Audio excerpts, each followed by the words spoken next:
தொடர்ந்து ஓய்வு பெற்ற ஐஏஎஸ் அதிகாரி திரு பாலச்சந்திரன் நம்மிடையே இணைகிறார். அவரிடம் பேசலாம். சார் வணக்கம். தற்போது உயர் பதவிகளில் நேரடி நியமனம் ரத்து அப்படின்னு ஒன்றிய அரசு தரப்புல தெரிவிக்கப்பட்டிருக்கு. முதலமைச்சர் மு.க.ஸ்டாலின் உள்ளிட்டோரும் இது சமூக நீதி மீதான நேரடி தாக்குதல், இந்த லேட்ரல் என்ட்ரி விவகாரம் அப்படின்னு தெரிவிச்சிருந்தாங்க. இப்போ ஒட்டுமொத்தமாக எதிர்ப்புக்கு ஒன்றிய அரசு பணிந்திருக்கு அப்படின்னு புரிஞ்சுக்கணுமா? ஒட்டுமொத்த எதிர்ப்புக்கு அவங்க பணியல. இப்போதைக்கு இதை நிறுத்தி வச்சிருக்கிறவங்க மாதிரிதான் அந்த மினிஸ்டருடைய கடிதத்துடைய துணி இருக்கு. இது சமூக நீதிக்கு எதிரானது மட்டுமில்லை, நிர்வாகத்துக்கு எதிரானது. இப்ப டைரக்டர்ங்கிறது 14 வருஷம் கவர்மெண்ட்ல வேலை பார்த்தவங்களுக்கு 13 வருஷம் முடிச்சதுக்கு அப்புறம் தான் அவங்களுக்கு டைரக்டர் போஸ்ட் கொடுப்பாங்க. அதே மாதிரி 18 வருஷம் முடிச்சதுக்கு அப்புறம் தான் ஜாயிண்ட் செக்ரட்டரி போஸ்ட் கொடுப்பாங்க. இந்த 13-18 வருஷத்துல அவங்க பல துறைகள்ல வேலை பார்த்திருப்பாங்க. இப்ப விமன் அண்ட் சைல்டு டெவலப்மெண்ட் வச்சுக்குவோம். விமன் அண்ட் சைல்டு டெவலப்மெண்ட் ஒருத்தர் ஜாயிண்ட் செக்ரட்டரி நேரடியாக கொண்டு வந்து போட்டா அவருக்கு விமனை பத்தி எல்லாம் புரியாது. ஏன்னா எஸ்சி எஸ்டி விமன் எப்படி இருந்தாங்க, வெல்ஃபேர் மினிஸ்டர் ஒருத்தர் ஒர்க் பண்ணியிருந்தாருன்னா எஸ்சி எஸ்டி ஓபிசி மைனாரிட்டிஸ் விமனுடைய கண்டிஷன் எப்படி இருக்கு அப்படிங்கிறது அவருக்கு தெரியும். அதே மாதிரி இதுல ரூரல் டெவலப்மெண்ட்ல ஒர்க் பண்ணியிருந்தாருன்னா ரூரல் டெவலப்மெண்ட்ல எம்பவர்மெண்ட் எப்படி இருக்குன்னு அவருக்கு தெரியும். இது எல்லாமே இல்லாம டைரக்டா இங்க உட்கார வச்சா என்ன நடக்கும்? ஒண்ணுமே நடக்காது. இது ஒண்ணு. இவங்களுக்கு டொமைன் நாலேஜ் அப்படிங்கிறது இல்லாம போகும். நீங்க கவர்மெண்ட் ஆஃப் இந்தியால செக்ரட்டரிக்கு டெசிக்னேஷன் இவங்களுக்கு எல்லாம் தெரியாதுன்னு நினைக்கிறேன். டெசிக்னேஷன் செக்ரட்டரி பெட்ரோலியம் மினிஸ்ட்ரின்னு கிடையாது. டெசிக்னேஷன் என்ன? Secretary to the government of India இந்த மினிஸ்ட்ரி ஆஃப் பெட்ரோலியம். அதுக்கு என்ன அர்த்தம்னா அவர் அரசுக்கே செயலாளர், ஒரு துறைக்கு மட்டும் கிடையாது. அந்த அரசின் செயலாளர் ஒரு துறையில் அமர்த்தப்படுகிறார். அது மாதிரி இவங்க டைரக்டர்ஸ், ஜாயிண்ட் செக்ரட்டரிஸ் எல்லாம் எல்லா விதமான பல டொமைன் நாலேஜை பயிற்சி ஏற்றுவிட்டு அவற்றில் பணிபுரிந்து விட்டு அதுக்கப்புறம் இங்க வர்றாங்க. அப்படி இல்லாம டைரக்டா கொண்டு வர்றதுங்கிறது நிர்வாகத்துக்கு பெரிய சீர்கேடு ஒண்ணு. இன்னொன்னு, முதல்வர் சொன்ன மாதிரி இது சமநீதிக்கு கம்ப்ளீட்டா எதிரானது.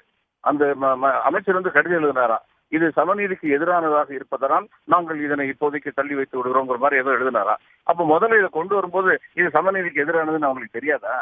இது செகண்ட் சோசியல் ஜஸ்டிஸ் தெரியாதா?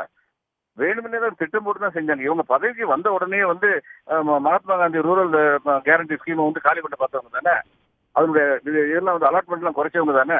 This government is not the government for the poor and under privilege. ஒவ்வொரு இதுலையும் சொல்லியிருக்காங்க. இன்கம் டாக்ஸ் கட்டுறது இப்ப மிடில் கிளாஸ் பீப்புள் 31% கட்டுறாங்க. மொத்த income tax contribution of middle class 31%. இந்த கம்பெனி பெரிய பெரிய கம்பெனியுடைய கான்ட்ரிபியூஷன் 27% என்னமோ. அவங்களுக்கு இவங்க 40% 23% டேக்ஸ் கொண்டு வந்தாங்க. ஆனா மிடில் கிளாஸ் 33% கட்டுறாங்க. எங்க இவங்க ஏழைகளையோ நடுத்தர வர்க்கத்தையோ பாக்குறாங்க. சமயம் கிடைக்க போதெல்லாம் சம்மட்டி எடுத்து ஏழைகளையும் நடுத்தர வர்க்கத்தையும் அடிக்கிறாங்க. தோழமை கட்சிகள் இதுல உறுதியா நின்னதுனால நாடு தப்பிச்சது. We should be thankful to them. இதுதான் உண்மை. சார், இப்போ ஒன்றிய அரசின் இணை செயலாளர்கள் உள்ளிட்ட உயர் பதவிகளை ஒன்றிய அரசு குறிப்பாக இந்த செக்யூர் பண்ணணும், தனக்கு ஏற்ற ஆட்களை அங்க நியமிக்கணும் அப்படின்ற ஒரு கொள்கை வகுப்பதற்கான காரணமா நீங்க என்ன பாக்குறீங்க? அதன் மூலமாக என்ன விதமான ஆதாயங்கள் அப்படின்னா ஒன்றிய பாஜக அரசுக்கு இருக்கு? அதாவது 18 வருஷம் நான் கவர்மெண்ட்ல வேலை பார்த்திருந்தேன்னா எனக்கு ஒண்ணு தெரியும். ஓடம் ஒரு நாள் வண்டியில் ஏறும், வண்டியும் ஒரு நாள் ஓடத்தில் ஏறும். இன்னைக்கு ஆளுங்கட்சியா இருக்கவங்க நாளைக்கு எதிர்கட்சியா போவாங்கன்னு எனக்கு தெரியும். தேவைக்கு மேலே எண்ணிய ரிஸ்க் எடுக்கிற மாதிரி நான் எந்த விதமான காரியமும் செய்ய மாட்டேன், கையெழுத்து போட மாட்டேன். அது இவங்களுக்கு இடைஞ்சலா இருக்கும். இவங்களுடைய கொள்கை இருக்கிறது அது என்ன ஜனநாயக வழிமுறைகள் படி நடக்கணுங்கிறதா இவங்களுடைய கொள்கை. அப்போ இவங்க சொல்ற அத்தனையுமே ஃபார்மல் சிவில் சர்வெண்ட் ஒரு லெவலுக்கு மேல சம்மதிக்க மாட்டாங்க. அப்போ அது இவங்களுக்கு இடைஞ்சலா இருக்கு. இவங்களுடைய கொள்கைப்படி நடக்கிறவங்க 5 வருஷம் இருந்துட்டு போறோம், 7 நாள் கையெழுத்து போட்டு போலாமே.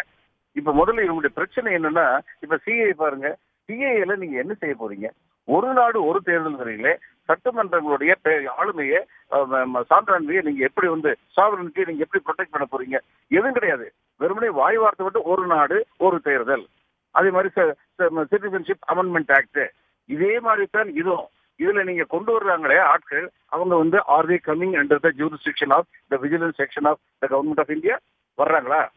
அப்போ அவங்க பதவி விட்டு போனதுக்கு அப்புறமா 10 வருஷம் கழிச்சு வேணாலும் அவங்க மேல நடவடிக்கை எடுக்க முடியுமா? இதெல்லாம் பத்தி இவங்க ஏதாவது சொல்றாங்களா? அது ஏன் சொல்றது இல்ல? தங்களுடைய ஆட்களை கொண்டு வரணும், தங்களுக்கு தேவையான காரியத்தை பண்ணி முடிச்சு அவருக்கு நமஸ்தே பண்ணி அனுப்பிச்சு வச்சிடணும். இதுதான் உங்களுடைய நோக்கமா இருக்கு. ஆர்மியில பார்த்தாங்கல்ல, 5 வருஷம் மட்டும் ஆர்மியில இருந்து வெளியில வந்தாங்கன்னா வேலை இல்லாம இருக்கவங்க அங்கே ரஷ்யால என்னாச்சு? சோவியத் ரஷ்யா காலியானோம்னா கேஜிபி அத்தனை பேரும் ஆன்டி சோசியல் ஆனாங்க. அது மாதிரி இவங்க ஆன்டி சோசியலை உருவாக்க போறாங்களா? அதனால இவங்களுடைய கொள்கை அப்படிங்கிறது வந்து நாட்டு நலன் கிடையாது. இது ஒரு கசப்பான உண்மை. உள்ளூர் செய்திகள் முதல் உலக செய்திகள் வரை உங்களை சுற்றி நடக்கும் எல்லா செய்திகளையும் நொடிக்கு நொடி அறிந்து கொள்ள சன் நியூஸ் வாட்ஸ்அப் சேனலை ஃபாலோ செய்யுங்கள். QR கோடை ஸ்கேன் செய்து சன் நியூஸோடு இணைந்திருங்கள்.